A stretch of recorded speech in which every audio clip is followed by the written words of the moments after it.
Je vais surtout vous en donner. Il veut nous en donner. La Saint-Valentin, l'hiver, le froid, les amoureux, le besoin de se câliner, de se réchauffer. Mais quand on n'a pas de partenaire, on se console comme on peut. Parfois, on va parler de joujou. Les ventes de sextoys auraient été boostées par l'année 2020. Et j'ai tellement pensé à Joy en écrivant ce lancement que voilà. C'est pour toi, c'est cadeau, chérie. Je ne vois pas pourquoi. Alors, Florent, les ventes de sextoys auraient été boostées par l'année 2020 et je te réponds un grand oui. Et je pense que vous n'êtes pas vraiment étonné. Et je pense aussi que je suis entouré des bonnes personnes pour en parler. Parce qu'on qualifie même l'année 2020 d'historique pour les ventes de ces accessoires. Alors, aidés par le confinement, le couvre-feu, les sextoys ont été plébiscités depuis 1 an. Et d'après une enquête IFOP pour la boutique Passage du Désir, qui a été publiée, tiens, le 10 février, jour de ton anniversaire, cher Joy, Oui. 33% des personnes interrogées déclarent en avoir utilisé un au cours de cette dernière année. 33%, et à titre comparatif, il n'était que 25% en 2017. Alors, plus en détail, l'enquête elle a été réalisée entre les 27 et 30 novembre dernier, soit lors du 2e confinement, sur plus de 2000 Français, sur la base d'un questionnaire.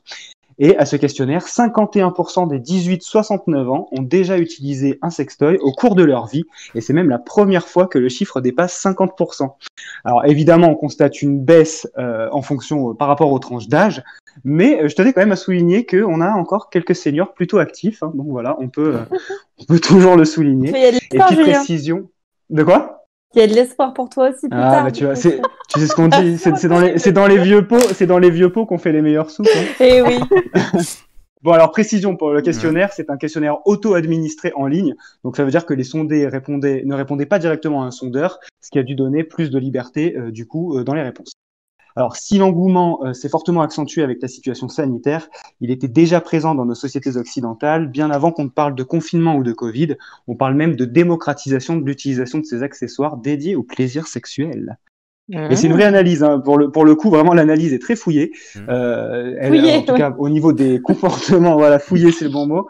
Au niveau des comportements pour l'enquête, et selon François Cross de l'IFOP, je cite, cette enquête réalisée donne plutôt l'impression que la crise sanitaire a accéléré un processus de banalisation déjà en cours. Alors moi, je ne connais pas François Cross, mais Jean-Jacques Cross, hommage à Nicolas. Mais sinon, moi, la question que je voulais te poser, et il y a plus déjà des questions dans le chat, donc je te les poserai à la fin. Alors moi, je te demande, est-ce qu'il existe un profil type de sextoy? Si oui, à quoi ça ressemble? C'est vrai qu'il y a quelques années en arrière, on avait une image plus ou moins précise du sextoy, plutôt imposant, de forme phallique ou en mode canard. C'était plutôt quelque chose qu'on cherchait à cacher. Aujourd'hui, la tendance, elle est tout autre. On ne s'en cache presque plus. Et l'objectif pour plusieurs sociétés, c'est d'attirer les primo-acheteurs. Donc, ces sociétés misent surtout sur l'aspect. Alors, à quoi ressemble-t-il, pardon. Les grandes tendances apparaissent. Par exemple, le womanizer. C'est un sextoy féminin qui a dû se retrouver sous de nombreux sapins parce qu'il a la forme d'un thermomètre auriculaire, donc très discret. Je vous invite à aller voir du coup à quoi ça ressemble. Ou alors un autre qui ressemble à une petite lampe de chevet, donc qui font presque partie du quotidien, et ces objets ressemblent de plus en plus à des objets de décoration lambda. Ce qui est sûr, c'est qu'il y a davantage de choix du côté féminin. Mesdames, vous êtes gâtés. Celui pour les hommes est plus limité, donc Flo, on devra se consoler autrement. Mais surtout, il y a de plus en plus de sextoys connectés, puisque c'est la mode, et surtout destinés aux couples. Alors, à bas également l'idée reçue selon laquelle les célibataires utilisent le plus les sextoys, c'est faux, parce que toujours d'après l'enquête, la part de la population ayant déjà utilisé un sextoy à 2 est nettement supérieure que celle des utilisateurs solo, en fait. 46% contre 34% seulement des célibataires. Eh oui. Voilà. Ouais, Et côté business, écoutez bien, selon l'étude Kantar, de nos jours, l'industrie du sexe pèserait 50 milliards de dollars, dont la moitié est réservée uniquement au seul marché du sextoy. Incroyable. Donc, c'est énorme. Voilà, c'est énorme, C'est le cas de le dire. Voilà, c'est énorme. Et pour conclure, alors bon, on peut s'en réjouir, hein, sans mauvais jeu de mots. On va vers une liberté de la parole. On va vers une liberté de la parole, bon, comme sur de nombreux sujets. Mais 44% des femmes interrogées ont déjà parlé joujou avec leurs amis, contre 40% des hommes. On est un peu plus timide, vous voyez, on est un peu plus réservé. Mais on va surtout vers une évolution des mentalités. L'utilisation de sextoys devient de moins en moins tabou. Et elle est surtout perçue comme une occasion ou surtout l'opportunité de découvrir une sexualité épanouie. Alors, le sujet fait réagir. On va d'abord... je m'entends en fond, par contre, si on pouvait m'enlever mon son. Merci. On va d'abord répondre aux questions des auditeurs avant de répondre aux questions que mesdames vous aurez. Julien, d'abord, Amélie nous demande si c'était bien la vaginette. Oh bah oui, écoute, c'est toujours bien, bien en période creuse, ça sert toujours. Parce que Julien a donc un sextoy. Oh. Il y a 1833 Joy, c'est plutôt pour toi, qui nous dit que Monoprix a décidé de tester des rayons plaisir dans 2 magasins parisiens, un à Montparnasse et un à Abbesse. Visiblement, ça marche bien, donc je te propose, Joy, qu'on y aille pour faire un jet testé pour vous prochainement. Avec plaisir. Avec plaisir, c'est le cas de le dire. Alors, pas celui d'Abbesse. Montparnasse, oui, avec le bus 91 qui va directement. Hein. Exactement. Voilà. Il faut savoir que je ne vais rarement dans le. Et je fais d'ailleurs un coucou à Doué33 parce que c'est Audrey, ma collègue. Et du coup, on aura une petite discussion demain. Tu m'en diras plus. Du coup, oui, non, mais Joy, effectivement, déjà, si elle prend le bus, ça sera magnifique. Oh, arrêtez, je prends le bus. Déjà ça. Je prends le bus, c'est transport en commun. Plus de chances de l'avoir à Abbesse que dans un bus. Et Nicolas nous dit c'est normal de s'auto-administrer un sondage durant le confinement. Donc voilà, mesdames, à vos questions. Est-ce que vous avez des questions pour l'ami Julien et ses sextoys? Alors moi j'ai pas de questions parce que je suis assez au fait du sujet parce que je m'y intéresse de base. Oui, tu en as. C'est tout. Non mais c'est pas une question d'en avoir, c'est une question qu'il y a une.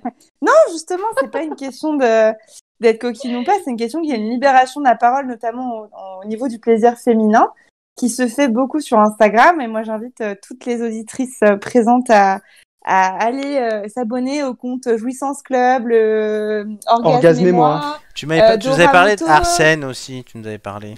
T'as joui, voilà, il y a plein de comptes comme ça qui sont géniaux et qui parlent de plaisir féminin et qui parlent aussi de sextoy. Et donc Julien parlait du womanizer qui est effectivement la grosse tendance en ce moment.